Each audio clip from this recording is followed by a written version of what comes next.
My name's Thomas. I'm 33 years old. I've had leukemia 4 times now since 2016. I guess the first reaction was to being diagnosed. Symptoms were night sweats, pretty bad night sweats, like as if you'd hop out of the shower and jump straight into bed. Like you'd wake up drenched. It took me a while, it took me like 2-3 weeks of that before I actually went into a doctor. I got my blood test done and they said it'll be about 48 hours before I had the news. It's only a few hours, they call me up and they say, hey, you need to go to a hospital. And when I had that news, cancer was like the last thing I thought about. Yeah, they told me, how did they rush me to KC Hospital? I jumped straight into chemotherapy. 4 weeks of chemo, I still felt like they misdiagnosed me. I just didn't believe that I had it. Anything with bad news, some people like to numb themselves, and that's what I did. I just try to numb the pain and just do life on the side. You know, you just can't mentally cope with the reality. There's only a 65% chance you'll be here after 5 years from initial diagnosis. You know, that brought fear. They couldn't get me into remission, so they did something under compassionate grounds called immunotherapy.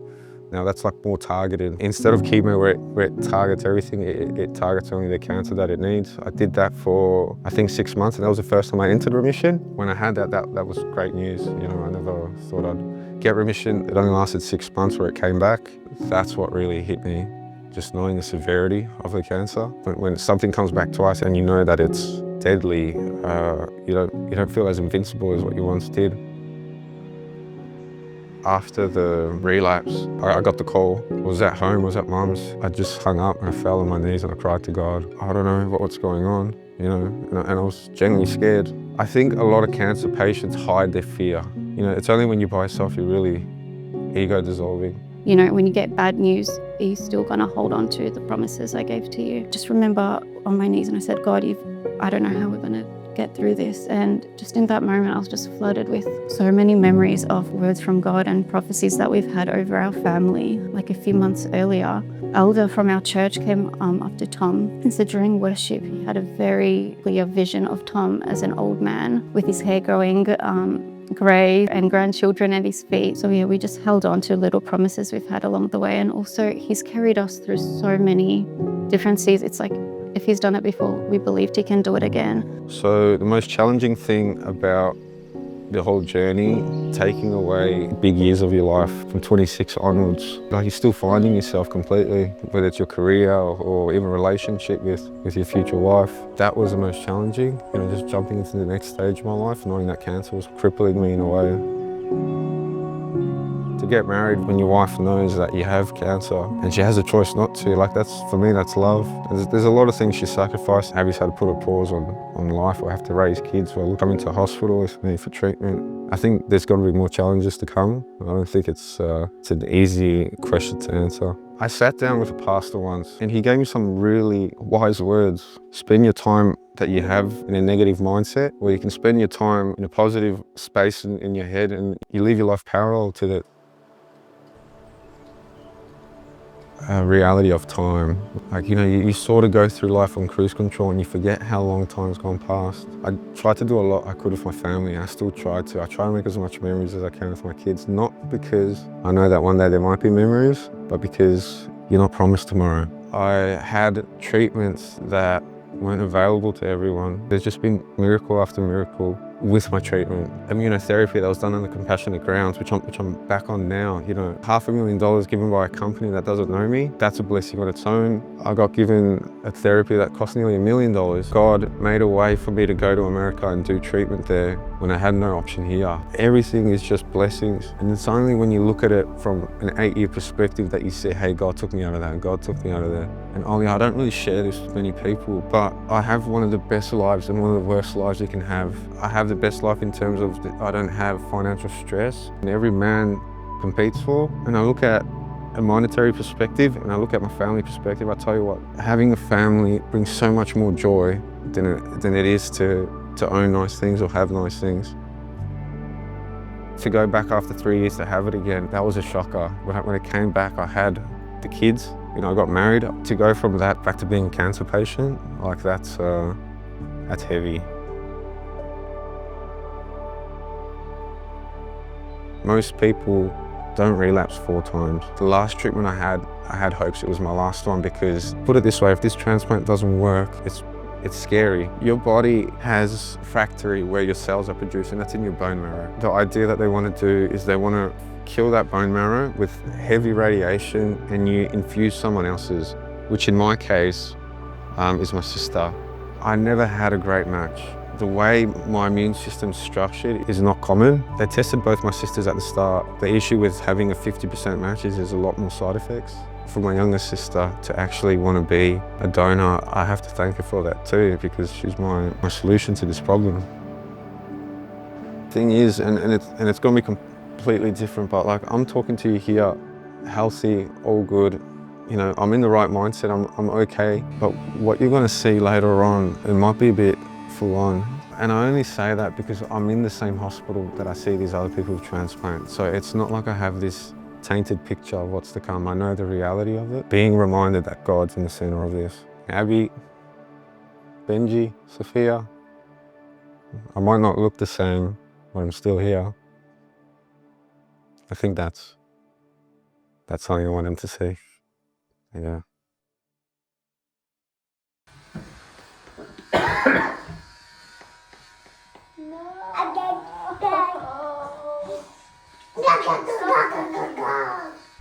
Why are you crying? Abby, why are you crying? Why are you crying? Why all the girls are crying? Mama, why are you crying? Why are you crying? Abby, why are you crying? Daddy's hair's You've got a good shaped head. What? Look at Daddy doesn't have hair anymore. Forever? You can always kiss the bird. It'll grow back, okay? It'll grow back. He's going to take some special medicine that's going to make the hair fall out. So we're cutting it now so it doesn't get messy on his pillow. Why are you upset, Mom? Why are you upset? Why is it quiet? Daddy look handsome. Doesn't Daddy look handsome? So we're at Royal Melbourne, Ward 7B, which is the bone marrow transplant ward. We're day -1 from transplant.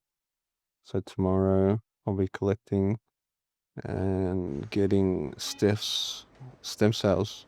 It's my last day of radiation.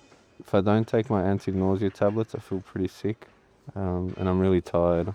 I'll probably sleep 12, 13 hours a day, and I'm expecting for it to get worse, because that's what the doctors have said as well. So we'll see. My skin's itchy as well from the radiation, my skin's drying. If I could say it again, thank you, Steph. I'm grateful that I have her, and I'm grateful that she's willing to do it too, because it's not easy for her either.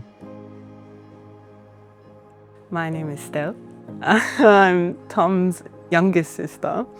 When Tom got diagnosed, I was 13. So my whole teen years, my young adult years, I just knew him going back and forth with the hospital. 2019 or something, they made us get tested just in case. And I remember knowing that me and my sister were both 50% matches with him, but I didn't think it would come into play. Once I got the call, it kind of just settled oh, okay. It was nerve-wracking because he already had a donor lined up for him, and then that fell through, and it just felt like every door was closing on him. And I remember hearing about him having to go ahead with the transplant, and I didn't understand the whole entire thing, but I understood that was the last kind of option. That's the one he didn't want to do. The 2 weeks leading up to it, or I think it was 10 days leading up to it, I had to do these injections in my abdomen. I remember Tom doing them. I remember him giving me a pep talk at the hospital. Kept saying thank you the whole time. Every time he said thank you, throughout the whole process, it felt so silly. It felt really silly because I'm the bare minimum I could do. It's the simplest thing I could do. I wasn't necessarily scared or anything. The whole process was really easy. Every question I asked the nurses, they kept elaborating, kept explaining. I had a meeting with, this was my first meeting with the head nurse. She was going through all the documents, all the consent forms, and going through the list of what medications I've been on, if I smoke, if I drink, going through it all, and reading how many consent forms I had to sign. I asked her, I was do people, family members in particular, do they say no, try to revert back from it or like try to like get out of it after they sign it. And she told me like there's been like family disputes over like, we need a financial gain to proceed with this, but there'll be siblings or there'll be like mother and daughter or father and son. Like it just doesn't click to me. And I was like, it's so easy to say yes to something like that. Being in it and seeing how scared he was that he wasn't going to have a donor, like the one that he did have like fell through, it feels like an easy act of generosity. On the opposite side of how easy it felt to do that and to be his donor, I think it came with like so much anxiety and nerves that it wouldn't go through because I'm still 50%, I'm not 100. So I just remember like consistent prayer with my mum afterwards. The whole time afterwards, like with the rest of his hospital visit there and like his monitoring, constantly like we'd go to visit him and I'll just be looking at him. I'm like, I hope nothing's wrong. I hope it goes according to his plan and it goes well.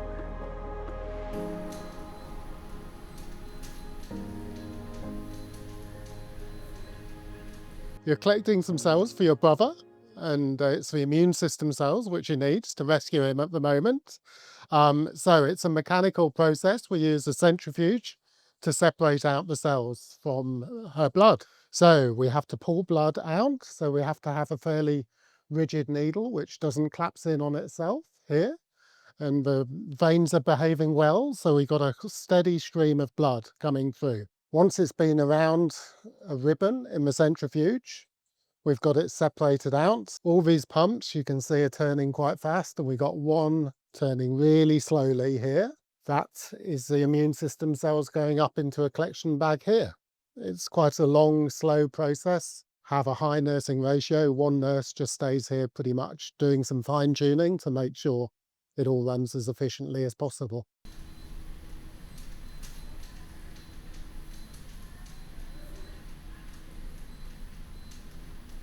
I'm 25 days after transplant. So my sister donated her stem cells on the 1st. It's now the 25th, so I was in hospital for 17 days after that. And now I'm at home as an outpatient, so we're just doing monitoring. But for the most part, I feel like I'm doing well, like compared to other patients that we've heard, like, you know, the doctors are saying that we're doing relatively well, so it's good. Yeah, day 17 I got out, which is pretty quick. Most patients are still going through pretty harsh side effects after radiation, after chemo. So the fact they let me go that quick's, you know, it's a blessing. Yeah. I do feel God's grace has been upon this. You know, side effects were somewhat tolerable. It's been okay. I expected a lot worse. I think the hardest thing, like as a man, you don't really care about your hair falling out or things like that. It's not really an image thing for me. It was the nausea. You know, not keeping food down or just feeling sick sort of just robs your mood. You know, you don't want to talk to people. You don't want to conversate. So I think nausea is the hardest. You know, and that soon after radiation was probably the hardest as well. Just your body feeling fatigued and tired, just sleeping most of the day. You know, sometimes people came to visit and you just sort of wanted them to be quiet, you know. And what's happening is Friday. So we're doing something called a bone marrow biopsy, where they take a piece of my bone marrow or my new bone marrow to see what percentage is my old cells and what percentage is my new donor. The idea is that they want it to be 100% so that it's got anti-cancerous properties, like it's, because obviously I had fault with my old bone marrow cells, so they want to make sure it's 100%, that the transplant's working and that there's no rejection. So on Friday we'll find out.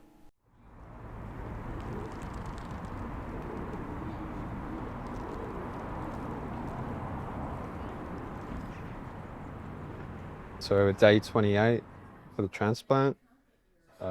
Usually around day 30 they check to see if the transplant is working. So they're going to check for rejection. They're going to see if I've still got my cells in my bone marrow or if it's my sister's. You're fully donor, so What? 100.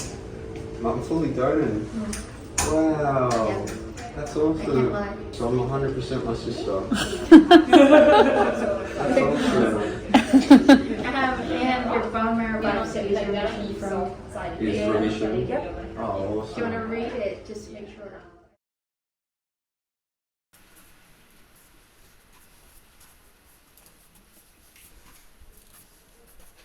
So today is getting the results of the day 100 test. I did a bone marrow biopsy last week. So they're checking to see, one, if there's leukemia, and two, to see what percentage of my cells is my sister's, which we're going to expect 100%. What are you now? 103 days. Straight to your bone marrow because you're probably keen on that. Yeah. So that's completely clear. No leukemia. No.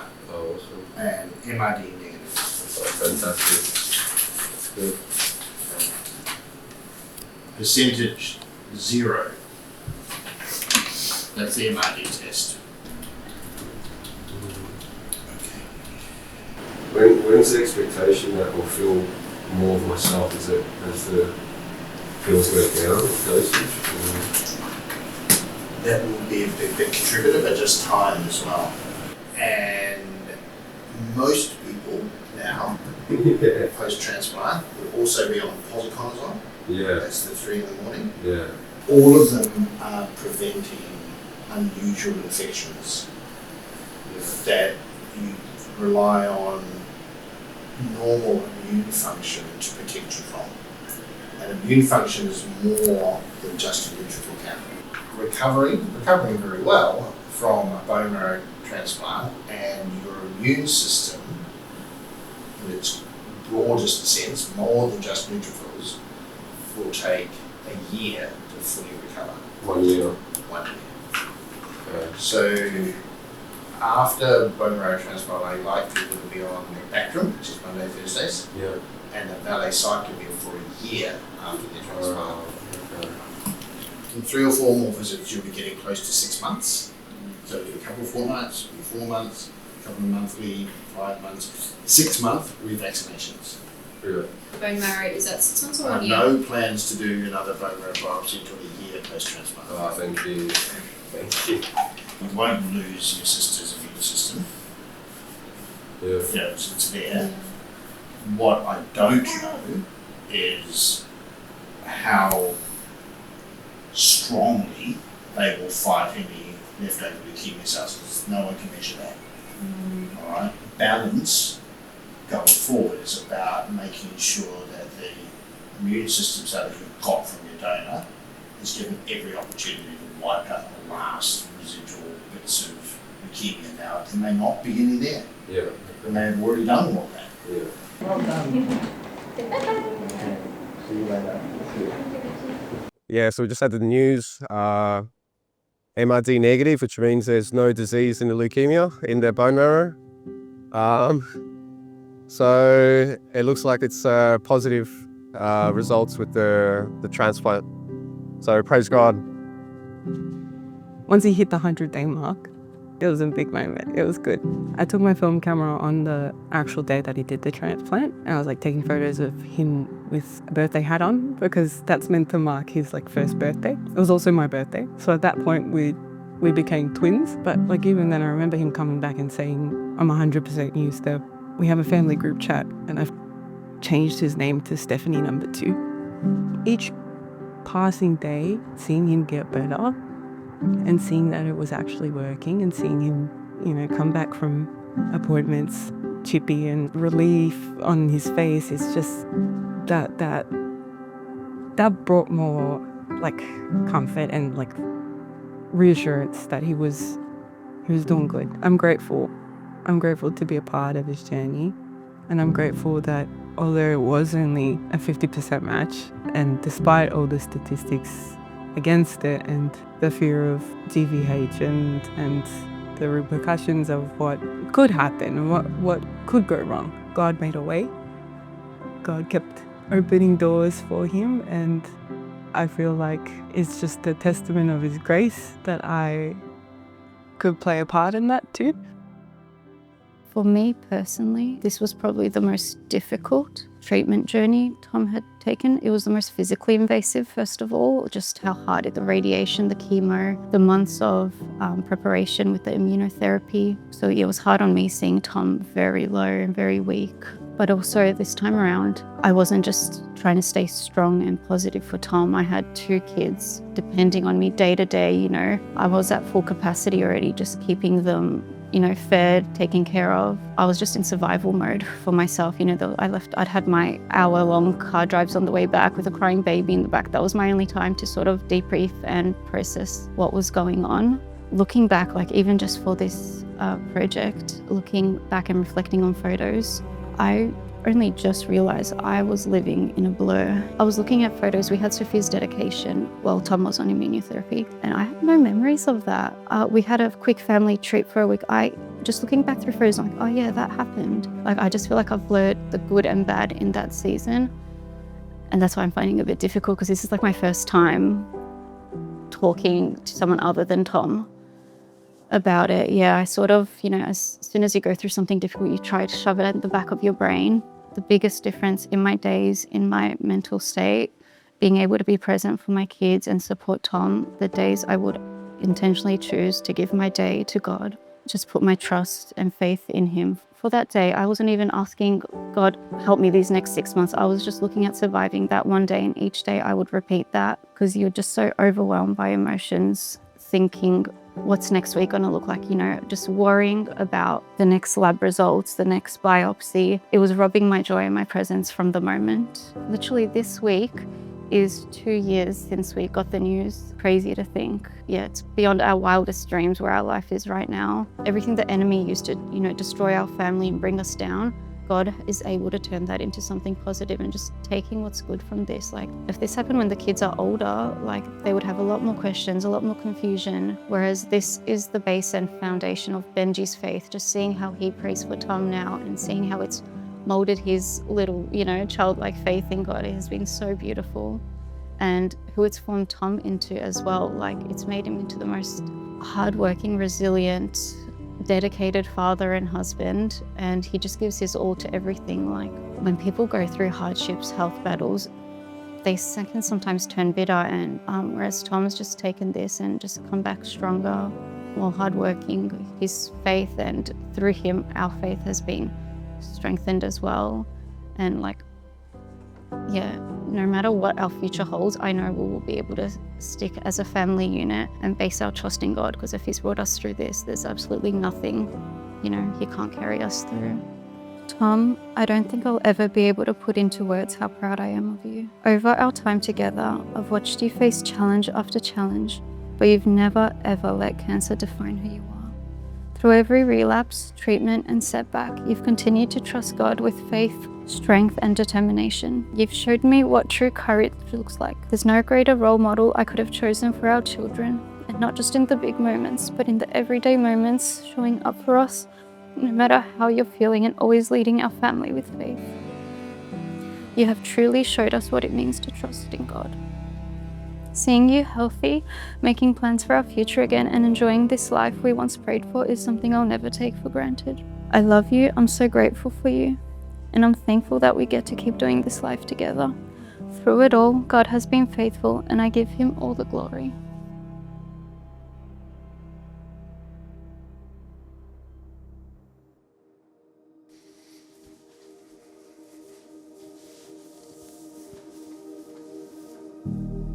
Been a year and a half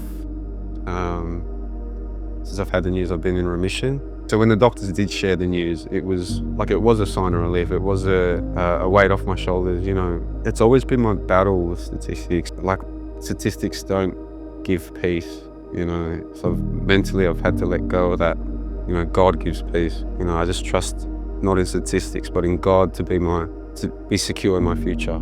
So after we had that news, Abby and I decided to go to Romania. So we went to Romania with the kids to see my grandma at peace. Just in the lifestyle that they had, it sort of inspired us to go a bit further out in the suburbs, and it's been nice to slow down and unwind on life just after everything going on. Yeah, we bought 16 acres, little cottage, about 80 years old, so it's been fun.